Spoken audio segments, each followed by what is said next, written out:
Hello and welcome to Mythical Meeples. Today I'll be unboxing Forbidden Desert, a cooperative game for 2 to 5 players by GameWright. Forbidden Desert is the second in a series of games, the first being Forbidden Island and the third being Forbidden Sky. You don't need to play any of these games in order to understand them, they're just a series of connected games. So let's have a quick look at what we get inside the box. So you get different cards, sand markers, tiles, pawns, meter clips, parts for the flying machine which you have to build, the actual flying machine, sandstorm meter and a stand for it, and a set of rules. So as you can see from the box, Forbidden Desert is a game for people of 10 plus. It should take about 45 minutes to play for 2 to 5 players. Let's take a look inside. So here you can see you've got the contents, and again you've got a list of all the different pieces on here. You've got a little overview here. So your team of adventurers has been sent on a mission to excavate an ancient desert city and recover a legendary flying machine that's rumoured to be powered by the sun. Moments before arriving at your destination, an unexpected sandstorm forces your helicopter to make a crash landing. Now stranded in the vast desert and exposed to an unrelenting storm, your only hope for survival is to quickly evacuate the city, find the parts of the flying machine and rebuild it for the escape.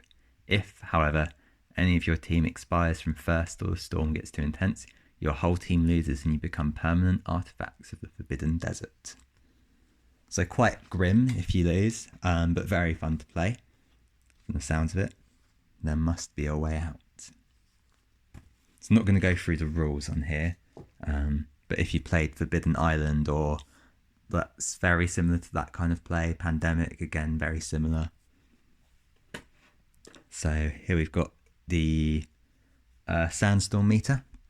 So you can see it's different for 2 players, 3 players, 4 players and 5 players. This is made from card. It's very nice, very simple, and you've got different difficulty levels as well.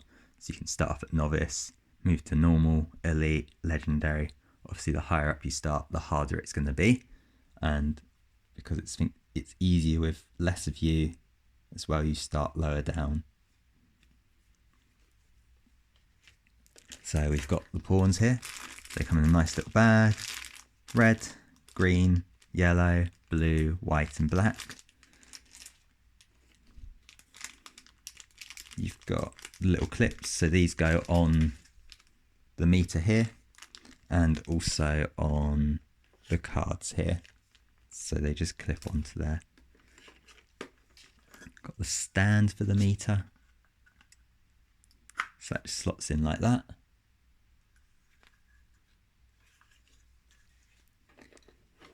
Got the little boat, flying ship.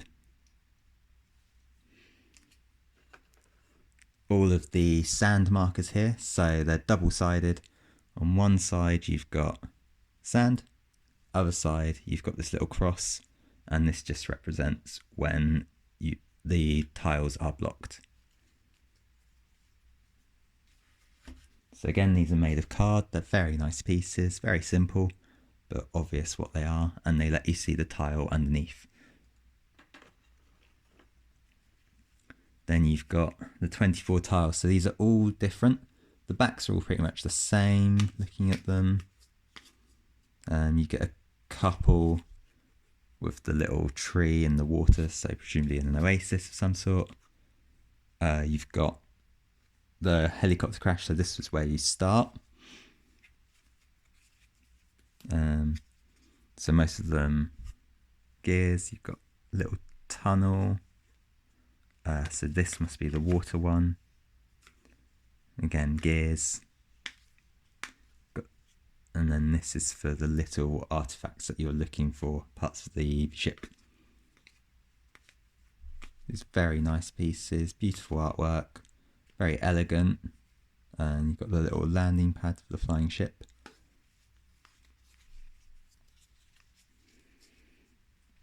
So we've got the different pieces of the ship as well. So you've got a propeller, an engine, power crystal, solar crystal, and then a navigation deck. So these all slot in nicely into here. So you can watch me build this. That sits in there. Got the little propeller to go on the back there. If you don't break it like I just did. And then that will sit in there and it just clicks into place, and you can rotate it as well. So that's a little ship that you're trying to build. And then you've got the cards. So here are your character cards. Adventurer cards, sorry. So on the back you've got turn sequence and what actions you can do. On this side you've got the different characters. You've got archaeologist, climber, explorer, water carrier, meteorologist and navigator. So they all have various effects. The archaeologist is good at clearing sand, explorer can go diagonally, etc. So here we have the gear cards, and these, when you turn over, excavate a tile with the gears on, you reveal one of these and add it to your hand. Players on the same spot can swap these between them. So you've got a few different ones. You've got a jetpack, terrascopes, time throttle, another jetpack, dune blasters, solar shields, and secret water reserves.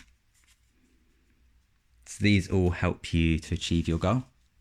And then you have the storm cards. So most of them are just cards like this, and they tell you to move certain tiles in certain directions. You get storm picks up, so you go up on here. So you start at the bottom and then you work your way up each time you draw a storm picks up. And you also get a sun beats down card, which if you're not in a tunnel or under a showless shield, you move your level down one. If you reach the skull, you die. So yeah, again, very simple cards, very easy to follow. Very nice little kit. Very happy with this. So overall, I'm really happy with this game. It's really beautiful, really simple pieces that are easy to follow. And it's clear to see what's what. So all the cards have different backs for the different. So storm cards have red. You've got the gear cards, which are blue. And then you've got your character cards, which are sort of beige and double-sided anyway. It's got very beautiful artwork. It's quite simple in theory. It's much like Forbidden Island if you've played that. It may be similar to Forbidden Sky. I haven't played that, but I imagine so. But it's different enough and varied enough that if you've played Forbidden Island, you'll probably enjoy Forbidden Desert.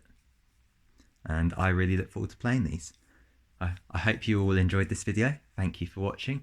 Remember to like, comment, subscribe. This all helps me get seen, helps spread my content. If you want to support me as well, you can become a member of Mythical Meeples. I'll put a link in the description below. Or you can support me on Patreon as well. And again, I'll put a link in the description below. As I said, hope you enjoyed this video, and I'll see you in the next one. Bye for now.